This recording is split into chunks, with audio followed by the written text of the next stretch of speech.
যে রাজনীতিতে কোরআনের কোনো কাজ নাই, কোরআনের সাথে রাজনীতির কোনো কি নাই, সম্পর্ক নাই। তো আমরা বলতে চাই তাহলে তোমার সাথে ইসলামের সাথে কোনো সম্পর্ক নাই। কথা পরিষ্কার।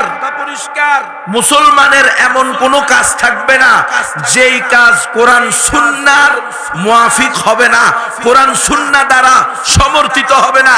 যেটা কোরআন সুন্নাহর সাথে সমর্থিত না ওটা মুসলমানের কাজ হতে পারে না। কোরআন সুন্নাহ অনুমোদন দেয় নাই এমন কোন কাজ মুসলমানের কাজ না। হ্যাঁ, ওটা হলো তথাকথিত হিউম্যানিজম বাদ, ওটা হলো তথাকথিত সাম্প্রদায়িক সম্প্রীতিবাদ। সাম্প্রদায়িক সম্প্রীতিবাদে যেটা বৈধ, ইসলামে কি সেটা বৈধ হওয়া জরুরি? তথাকথিত সম্প্রীতিবাদে বলে সকল ধর্ম সঠিক।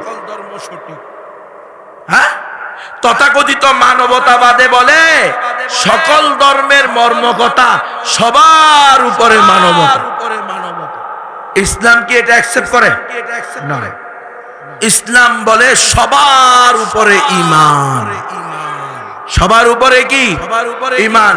বিশ্বাস না হলে পড়েন, শিখেন, জানেন, নিজেকে নিজে পরীক্ষা করেন, নিজের জীবনকে